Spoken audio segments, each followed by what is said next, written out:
Oi, gente, tudo bem? Hoje eu quero falar sobre Casa de Terra e Sangue, porque eu estou continuando a minha releitura da Sarah J. Maas, e ele conta a história da Bryce, que é uma semiférica, que é filha bastarda do rei Otonal, e ela vive na cidade da Lua Crescente com a melhor amiga dela, que é a Danica, que é a próxima prima presumível dos lobos, tipo, a próxima líder dos lobos metamorfos da cidade, uma das metamorfas mais fortes que existe. Ela chefia a matilha dos demônios, ajuda a manter a segurança da cidade, de quem vive nela, blá blá blá. Enquanto a Bryce trabalha numa galeria de antiguidades, que na maioria são contrabando da chefe dela, que é a Jezebel, uma feiticeira, que inclusive é conhecida por transformar as pessoas que irritam ela em animais. Então as duas levam uma vida assim de garotas jovens, normais, baladeiras, regada a homens, bebidas e várias outras coisas ilegais, digamos assim, né? Só que tudo vira meio que de cabeça para baixo no dia em que a Bryce sai com algumas amigas e quando ela volta para casa, ela encontra a Danica e a Matilha inteira completamente assim estraçalhado. Não tem outra forma de falar, no sentido literal da coisa mesmo. E ela acaba saindo em perseguição do demônio, que talvez tenha feito isso pelas ruas, só que ela tá completamente fora de si por tudo que ela usou, enfim, na boate, e ela acaba encontrando esse demônio com um anjo que ela consegue manter vivo até a ajuda chegar, e 2 anos depois ela descobre que esse anjo é o próprio arcanjo Micah, que é meio que o governador, é meio não, né? É o governador de Cidade da Lua Crescente de Valbara, que é a terra onde eles vivem. E todo mundo acredita que foi um humano, o Briggs, que estava tentando uma causa contra os Vanir, que ele foi preso pela Danica e ele saiu da cadeia no mesmo dia em que o ataque aconteceu. Só que 2 anos depois, o arcanjo Micah, governador de Cidade da Lua Crescente, vem pedir ajuda para Bryce para que ela ajude os anjos dele, que no caso são escravizados, a desvendar o caso, já que um cliente que ela atendeu na galeria naquele mesmo dia sofreu exatamente o mesmo tipo de morte após interagir com a Bryce. Então ela é a única ligação aparente que existe entre as vítimas, que são a Danica e esse cara, a princípio, né? E ela vai trabalhar com o Hunt Atalar, que é um anjo com o poder do relâmpago, que é o assassino particular do Micah, em troca de comprar a própria liberdade dele, já que houve uma revolução há 200 anos atrás contra a crueldade e soberania dos anjos, dos Asteri, que foi perdida, inclusive, e da onde todos os participantes saíram escravizados como bens do Estado, com tatuagens de coroas de espinhos nas testas, tá? Para tipo restringir o poder deles. Então, assim, essa dupla vai ter que resolver os assassinatos antes da Cimeira, que é uma reunião que vai acontecer reunindo todos os líderes de todos os Vanir, de todos os povos. Então, o Hunt, ele precisa proteger a Bryce, o que é uma tarefa bem difícil, já que ela adora e ela faz muito bom uso da imagem de garota fútil, garota baladeira que ela passa, apesar de que ela começa a fazer a investigação que ele pediu, falando com a rainha Víbora, que tirou o pessoal dela das ruas na noite do crime contra o cliente da galeria, verificando as pessoas com quem a Danica falou na última semana de vida. Enquanto isso, o irmão dela, que é o Rum, o príncipe dos feéricos, recebe do pai deles, que nunca assumiu a Bryce é a bastarda, a missão de encontrar o chifre de Luna, que é um artefato que desapareceu há 2 anos, uma semana antes da matilha dos demônios, da matilha da Danica, ter sido morta. E tudo parece estar interligado de alguma forma, o que acaba se comprovando quando a próxima vítima é uma acólita no templo onde o Hunt, a Bryce e o Rum falaram sobre o chifre, que estava, né, ali também no dia do crime, do assassinato. E, além de tudo isso, logo depois, a boate onde eles estavam é explodida por uma bomba e essa caixa tem um símbolo muito semelhante com um chifre, o que leva a Bryce a, precisar de uma escolta ainda mais próxima para evitar, assassinato, né? Vamos dizer desse jeito, para evitar que as coisas fiquem ruins, e ela acaba aceitando o Hunt morando com ela, né, no apartamento. já que a opção seria o próprio irmão dela, com quem ela tem uma péssima relação, morando ali com ela. Então, o Hunt passa a viver junto com ela dentro do apartamento. Na biblioteca, na galeria da Jezebel, onde ela trabalha, o Hun descobre que o chifre podia ser empunhado por qualquer um dos estrelados, que é um poder dos féricos que atualmente só ele tem e assim são migalhas comparado ao que era no início da história da cidade. Então o Hunt vai falar com o oráculo, que diz que o chifre pode ser consertado e que com ele é possível abrir a Fenda do Norte, que é o portal por onde os demônios passaram lá no passado, novamente no começo da cidade, que foi selado pelo último príncipe estrelado utilizando o chifre. Então eles também descobrem que a Danica ela estava de plantão dentro do templo de Luna no dia do roubo em que o chifre foi levado, e quando a Bryce pede para um dos amigos do Hun, que é um hacker, analisar as imagens, ele vê que elas foram trocadas muito cuidadosamente e a pessoa no comando da investigação era a Sabine, que era a mãe da Danica e a única pessoa que poderia ter feito essa troca das imagens. E eles começam a desconfiar dela, obviamente. E assim, no decorrer da história, mais pessoas vão caindo da mesma forma. A Bryce e o Hunt são atacados por esse demônio, que eles descobriram ser um demônio da antiguidade chamado Crystalus, que foi criado utilizando o próprio sangue do Comedor de Estrelas, que é tipo o mais forte dos príncipes do inferno. E ele foi criado especificamente para caçar o chifre. Então, assim, realmente as coisas estão ligadas e nesse ataque que o Hunt e a Bryce sofrem, eles descobrem que o veneno da mordida do Crystalus anula os poderes. Então, isso é mais uma informação que vai se reunindo nessa teia.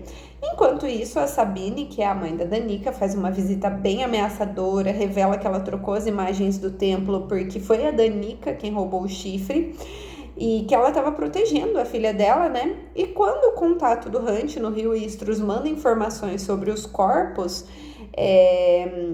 com o modus operandi do demônio, analisando as imagens, a Bryce percebe que não foi esse o monstro que matou a Matilha dos Demônios, mesmo que ela tenha encontrado ele lá saindo do apartamento quando ela voltou para casa e encontrou todo mundo daquele jeito, né? Só que eles descobrem também sobre uma droga chamada Sintex, que é como uma magia sintética que dá muita força a um Vanir temporariamente e poderia funcionar para consertar o chifre, já que existe uma profecia dizendo que ele pode ser curado por magia que não é magia, luz que não é luz, não sei o que. Então, algo que é diferente de tudo, algo novo. E além de tudo, a Danica foi vista negociando um carregamento de Sintex antes de morrer. E o Hunt, ele tem as suas asas cortadas a pedido da Sabine por defender a Bryce de uma das lobas dela. E a Bryce consegue acessar uns documentos da Danica, que ela encontrou um pendrive dentro de uma jaqueta que era da Danica. E sim, gente, eu sei que tá complexo, mas é porque esse livro tem, 900 páginas e acontece muita coisa nesse livro. Mas é isso, vamos lá, a gente consegue. Ela vê essa pista e são vídeos da empresa onde a Danica trabalhava como segurança meio período, uma empresa de tecnologia, de testes do Sintex em humanos. Então, assim, onde eles despedaçavam, e novamente, no sentido literal da palavra, todos os Vanir que foram colocados junto com eles, fazendo o mesmo a eles mesmos, quando não havia mais ninguém no cômodo. Então, a Bryce recebe uma ligação do contato do Hunt no Rio Istros, falando que há uma transação de Sintex acontecendo no Rio e ela vai até lá sem ele por causa dos ferimentos das asas.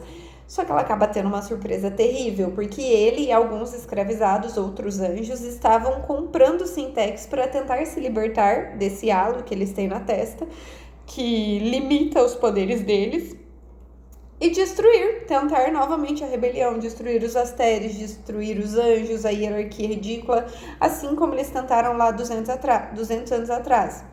Nesse barco, a Bryce descobre que quem vazou o Sintex para as ruas foi a Danica, que ela era uma viciada e na noite em que tudo aconteceu, ela Na noite em que tudo aconteceu, ela tomou uma dose um pouco maior do que o normal, e fez aquilo com ela mesma e com a matilha, sendo que o demônio Crystalus ele foi um efeito colateral devido ao sal de obsidiana, que é usado para invocar demônios, presente na fórmula do Sintex.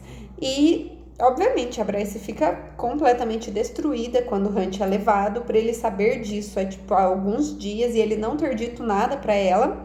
Ainda mais depois dessa noite, quando eles finalmente admitiram que eles sentem alguma coisa um pelo outro, que eles começaram a planejar um futuro juntos, né? E da forma como fosse possível, já que ele é do governo, vamos dizer assim, né? Ele é forçado a trabalhar devido à rebelião. Depois que tudo isso acabasse. Só que como punição, o Hunt ele é vendido de volta para Sandriel. Porque assim, quem iniciou essa revolução foi a Shahar, Estrela da Manhã, que era uma arcanja. E ela foi morta pela própria irmã no fim da revolução, que era Sandriel. E o Hunt ele era apaixonado pela Shahar. Então, assim, tem todo um rolê ali dentro também. E a Sandriel, irmã dela, foi quem teve o Hunt como escravo e ela só perdeu ele pro arcanjo Micah porque ela precisava de dinheiro, então ela literalmente vendeu ele, mas ela odeia ele mais do que ninguém. Então, quando a Bryce descobre que essa foi a punição do Hunt, voltar para Sandriel, ela tenta comprar ele de volta, ela até se oferece para ficar no lugar dele, só que o Rum, o irmão dela, impede, reconhecendo ela publicamente como filha do rei Otonal, no caso sob a jurisdição dos féricos, enfim, né? O que deixa ela puta da cara. Só que dias depois, durante a cimeira, o Micah, o arcanjo, ele tá ausente e ele invade a galeria atrás dela. Então, assim, ela envia uma mensagem para Jezebel, que é a chefe dela que está lá na cimeira, que começa a transmitir as câmeras da galeria ao vivo e tudo que se passa lá dentro. Então, quem estava procurando o chifre de Luna era o arcanjo e ele chantageou a Danica para forçar ela a roubar o chifre. Só que quando ela percebeu as intenções dele com ele, ela derreteu o chifre, misturou com tinta de bruxa e tatuou o chifre nas costas da Bryce. Sim, gente, a Bryce amava essa amiga, mas nós temos que concordar que ela tinha ali, né, seus defeitos. Sem a Bryce saber, obviamente, o arcanjo o Micah quem acabou injetando o Sintex na Danica para fazer com que ela destruísse a própria matilha dela e tudo mais. Ele também vem invocando o demônio Crystalus, mas é muito mais como um incentivo para que a Bryce e o Hunt encontrassem o chifre, né, por causa da trilha de corpos. Só que ele percebeu que quando a Bryce tirou um amuleto que tinha sido dado pela Jezebel, ela foi atacada instantaneamente pelo demônio. Então ele injeta Sintex na Bryce para curar o chifre e joga todo o poder dele na tatuagem para tentar ativar e assim... Ele está disposto, ele não sabe se vai funcionar, é um teste, ele está disposto a usar o chifre com o que restar dela. Não importa se for só, né, o corpo. Só que ela e Alehraba, que era uma duende de fogo que vivia com ela na galeria, conseguem prender o Micah no banheiro, mas não por muito tempo, né? Então a Alehraba acaba... que a Bryce que era outra escravizada e que a Bryce tinha acabado de comprar a liberdade dela, se sacrifica para segurar ele por alguns segundos, que é o tempo suficiente para Bryce matar o rifle matador de deuses, que é um rifle especial que a Jezebel tem, e também para ela tomar o antídoto da Sintex, já que quando eles descobriram que o veneno anulava a magia, ela usou a mordida que ela mesma tinha do demônio para ir numa Mad Bruxa, que se revelou a rainha das bruxas, né? E tirar esse veneno da pele dela, e ela conseguiu fazer vários experimentos para fazer uma cura para o Sintex. E quando ela conseguiu essa cura, ela deu um vidrinho de cura para Bryce, mesmo sem saber se ia, né, só por precaução, e acabou que foi necessário, já que o Micah injetou nela, se ela não tivesse se ela não tivesse o antídoto, ela iria morrer, obviamente, né? E assim, além da questão do rifle, da bala, ela consegue acertar uma bala no Micah, ela pega a espada da Danica, que estava guardada lá na galeria, corta ele em pedaços, joga gasolina, joga fogo e assim, ela aspira as cinzas que restam só para garantir que não vai sobrar nada do filho da puta. Então assim, com todo mundo assistindo isso acontecendo lá na cimeira, né, ao vivo.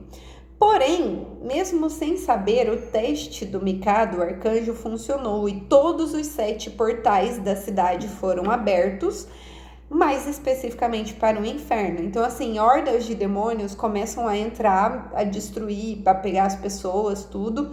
E para proteger a todos, a Bryce, ela acaba revelando, no caso, uma coisa que ninguém além da Danica e dos pais dela sabiam. Ela também possui a magia dos estrelados, aquela magia férica que eu falei que o Rum tem. Só que assim, não é só um pingo, mas um poço inteiro de luz. E ela usa esse poder aliado ao próprio chifre, né? Que foi o que abriu os portais, para fechar um portal. Só que ela percebe que ela não vai ser capaz de fechar todos os portais sem fazer a descida, que é quando um Vanille ele encontra, vai até o fundo do seu poço de poder, morre por alguns minutos e volta para a sua imortalidade. No caso, assim, são vários séculos, mas comparado à expectativa de vida humana, é imortalidade, né? Só que para você fazer essa descida, você precisa de uma âncora, senão você não consegue voltar à vida a tempo, né? O cérebro fica muito tempo sem oxigênio.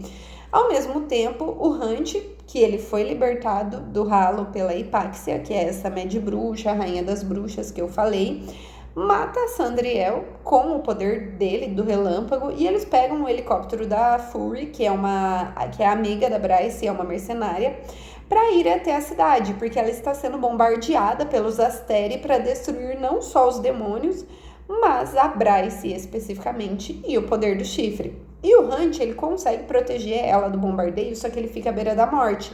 Então ela vai até o portão para tentar fazer a descida, porque a magia que ela gera, que a descida gera, é uma magia pura, é uma magia que faz a cidade toda funcionar, e essa magia vai curar a cidade, devido aos dons de estrelado da Bryce. Vai curar a cidade, as pessoas, vai fechar os portões, só que ela não tem nenhuma âncora para voltar. Porém, o que ninguém esperava é que a alma da própria Danica vem do quarteirão dos ossos, encontra ela no meio do caminho, e a magia dos portões, ela cede o poder para Bryce, porque havia uma inscrição neles, que o poder seria de quem estivesse disposto a se sacrificar pela cidade, e ela está. Então, com o impulso da magia da Danica, ela consegue voltar para a vida férica, imortal, como uma Vanir, só que com um poço de poder da cidade inteira. Então, assim, muito maior que o do próprio rei outonal, o poder de literalmente uma estrela correndo nela. Em casa, ela e o Hunt, depois de todo esse rolê, recebem uma ligação do Rigilus, que é a mão radiante dos Asteri, que deixa, assim, a mensagem bem clara. Eles estão vivos e eles poderão permanecer assim, se mais ninguém ficar sabendo sobre como exatamente tudo aconteceu, o que a Bryce fez, qual é o poder que ela tem.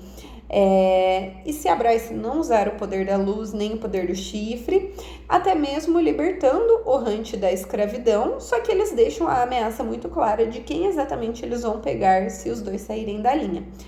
Então, assim, gente, eu gosto muito da Sarah J. Maas, só que, gente, Cidade da Lua Crescente é uma farofa. Porque, assim, a gente tem vampiro, a gente tem sereia, a gente tem metamorfo de tudo quanto é tipo de bicho. Não é só lobisomem, mas a gente tem metamorfo de lobo, de leão, de golfinho, de leopardo, de tudo. Aí a gente tem bruxo, a gente tem alma. Então, assim, o vídeo ficou enorme porque é muita coisa acontecendo. Mas é isso, espero que vocês gostem e até mais.